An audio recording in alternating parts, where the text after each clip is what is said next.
1.5 minutes. Thank you, Madam Speaker. Today, national unemployment rests at 9.2%, but it's even higher in my state of Michigan at 10.5%.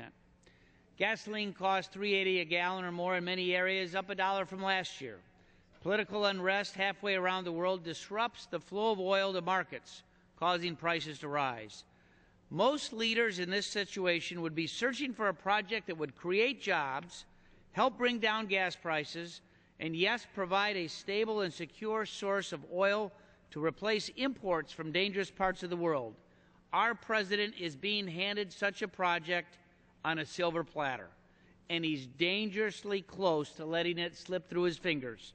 Our northern ally, Canada, has discovered an oil resource comparable to the size of Saudi Arabia, and they want to send the oil here to the United States.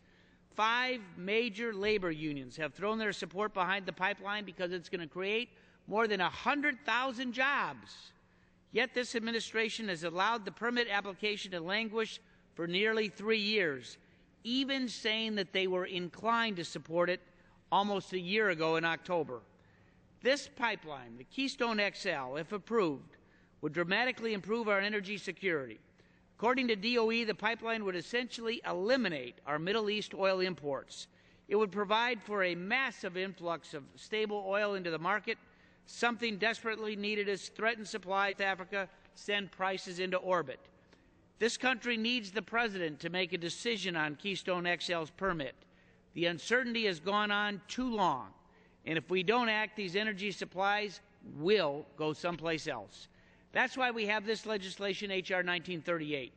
This bipartisan bill doesn't tell the president how to decide. It just requires him to make a decision.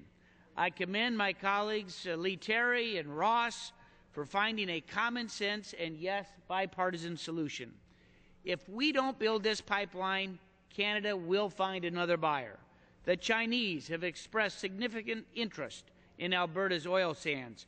Are we going to stand by and watch China receive imports from our ally while we're forced to rely on imports from unstable countries? I sure hope not. While I believe construction of this pipeline is necessary and important, I know it has to be done safely. Last year, 20,000 barrels of oil did spill through a creek that runs through my district, and I've made pipeline safety a priority in our committee, and just this week we're going to be moving forward on an effective pipeline safety legislation to protect the environment and, yes, our communities. This legislation will ensure that crucial energy supplies, like the oil received from Canada, is transported safely throughout the country. We need a yes vote on this bipartisan vote. I yield back the balance of my time. Gentlemen.